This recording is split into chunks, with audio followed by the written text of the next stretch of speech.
샬롬, 주님 안에서 오늘도 평안하시죠? 오늘도 하나님의 말씀으로 풍성해지는 복된 하루 사시기를 축원합니다. 천국은 어떤 곳일까요? 그리고 천국의 주인이신 하나님은 또 어떤 분이실까요? 예루살렘 성전에서 자기들이 성전의 모든 권한을 다 가지고 있다고 착각했던 사람들, 그래서 그 권위를 침해한다고 생각했던 예수님께 대들었고 반항했던 종교 지도자들, 그들에게 예수님께서는 천국이 어떤 곳인지, 그리고 천국의 주인이신 하나님께서 어떤 마음으로 우리를 초청하고 계신지 천국 잔치에 대한 비유를 말씀하셨습니다. 오늘의 말씀 마태복음 22장 1절부터 14절까지 함께 같이 봉독하시겠습니다.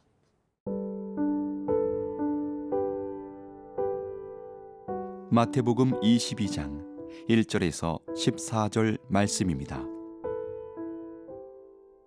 예수께서 다시 비유로 대답하여 이르시되, 천국은 마치 자기 아들을 위하여 혼인잔치를 베푼 어떤 임금과 같으니, 그 종들을 보내어 그 청한 사람들을 혼인잔치에 오라 하였더니 오기를 싫어하거늘, 다시 다른 종들을 보내며 이르되, 청한 사람들에게 이르기를 내가 오찬을 준비하되 나의 소와 살진 짐승을 잡고 모든 것을 갖추었으니 혼인잔치에 오소서 하라 하였더니, 그들이 돌아보지도 않고 한 사람은 자기 밭으로 한 사람은 자기 사업하러 가고, 그 남은 자들은 종들을 잡아 모욕하고 죽이니, 임금이 노하여 군대를 보내어 그 살인한 자들을 진멸하고 그 동네를 불사르고, 이에 종들에게 이르되, 혼인잔치는 준비되었으나 청한 사람들은 합당하지 아니하니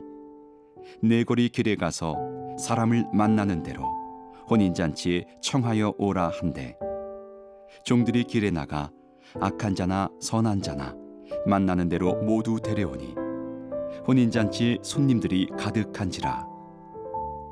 임금이 손님들을 보러 들어올세 거기서 예복을 입지 않은 한 사람을 보고 이르되, 친구여, 어찌하여 예복을 입지 않고 여기 들어왔느냐 하니, 그가 아무 말도 못하거늘 임금이 사환들에게 말하되, 그 손발을 묶어 바깥 어두운 데 내던지라. 거기서 슬피 울며 이를 갈게 되리라 하니라. 청함을 받은 자는 많되 택함을 입은 자는 적으니라.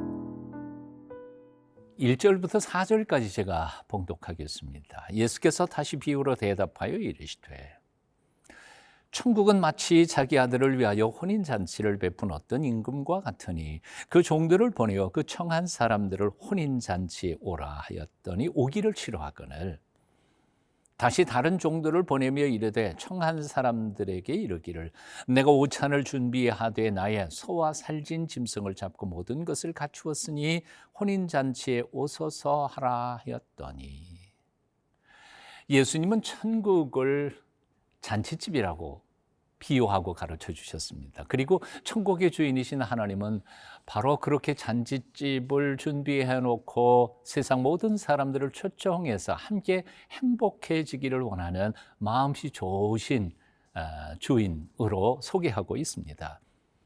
그리고 그렇게 좋은 것들을 예비해 놓고 모든 사람들을 초청하고 계신다고 말씀하십니다. 사랑하는 여러분, 예수님께서 가르쳐 주신 것처럼 그렇게 천국의 주인이신 하나님께서 우리를 위하여 천국 잔치를 준비하고 계심을 믿으시나요? 그리고 우리를 초청하셨다는 사실도 믿으시나요? 예, 기대해도 좋습니다. 하늘에서부터 내려오신 예수님만큼 천국에 대해서 정확히 잘 아시는 분은 없을 겁니다.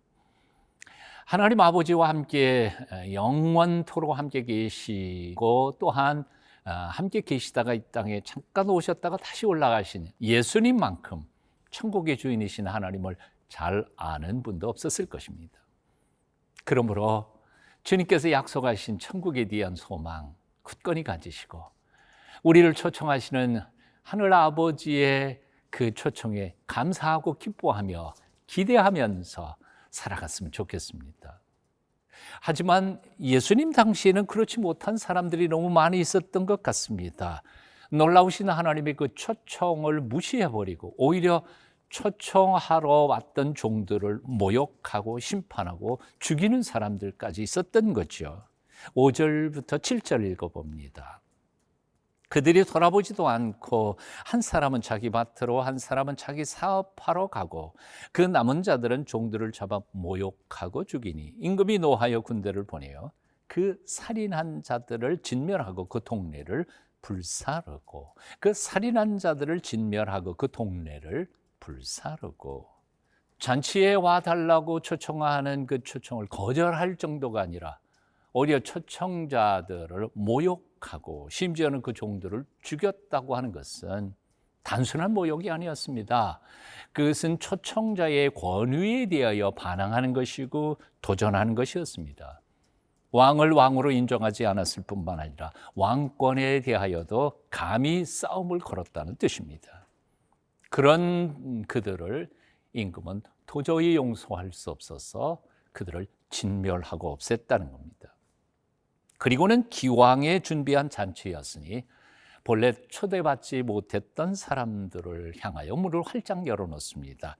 이에 종들에게 이르되 혼인잔치는 준비되었으나 청한 사람들은 합당하지 아니하니 내거리 길에 가서 사람을 만나는 대로 혼인잔치에 청하여 오라 한때 종들이 길에 나가 악한 자나 선한 자나 만나는 대로 모두 데려오니 혼인잔치에 손님들이 가득한지라. 본래 초청되었던 사람들은 못 왔습니다. 하지만 초대도 되지 못했던 사람들은 올 수 있었습니다. 이것이 천국 복음의 신비이기도 합니다. 우리는 자격이 있어서 천국 가는 거 아닙니다. 주께서 은혜로 우리를 부르실 때 아멘 하고 감격하며 그 초청에 응답하는 저와 여러분이 됐으면 좋겠습니다.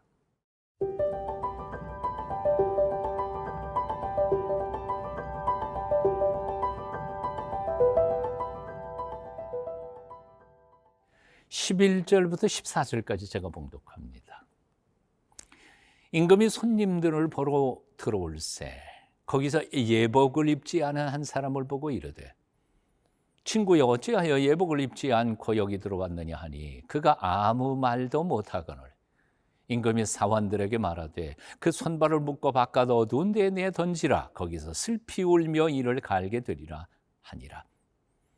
청함을 받은 자는 많되 택함을 입은 자는 적으니라. 아멘. 하늘에 뜬 태양은 모든 사람에게 공평하게 빛을 비추는 법입니다. 하지만 굳이 그늘에 들어가서 그 빛을 피하는 사람들에게까지 태양빛이 비춰지는 것은 아닙니다. 하늘에서 내리는 빗방울은 모든 온 세상이 다 골고루 내리지만 굳이 엎어놓은 물그릇에는 한 방울도 들어가지 못하는 법입니다. 하나님께서 온 세상을 구원하시려고 모든 사람들을 초청하셨습니다.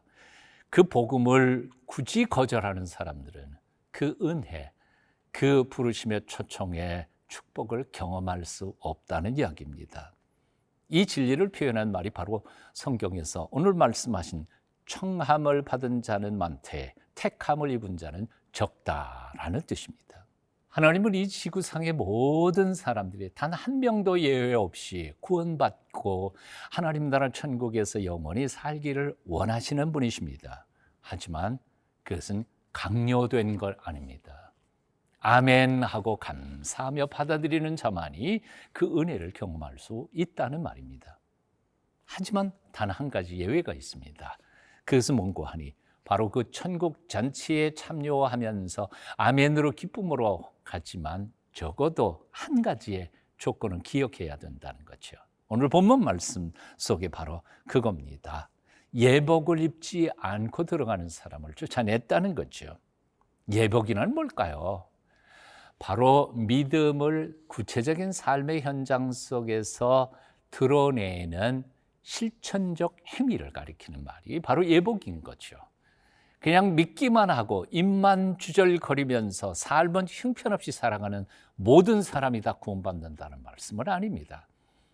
정말 하나님이 선하심을 믿습니까? 그렇다면 선하신 하나님 앞에 부끄럽지 않은 선한 삶을 살려고 노력하는 겁니다. 물론 우리 힘으로는 불가능하죠.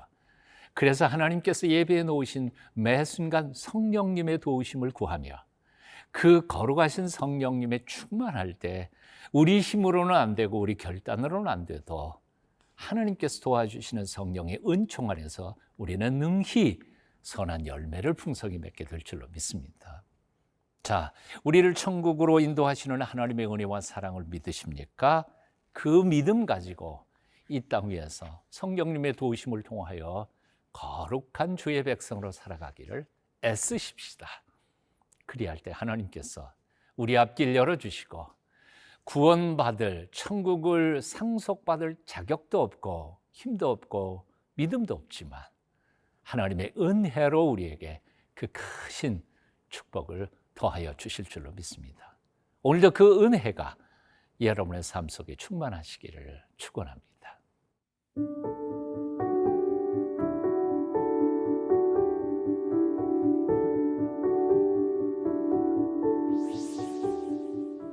아무런 자격 없는 우리를 천국 잔치로 초청하여 주시고 지금도 그리로 인도하시는 성령님을 찬송합니다. 우리에게 온전한 믿음과 그 믿음으로 하나님을 기쁘시게 하는 삶의 열매가 구체적인 삶 속에 항상 넘치도록 도와주시옵소서. 예수님 이름으로 기도합니다. 아멘.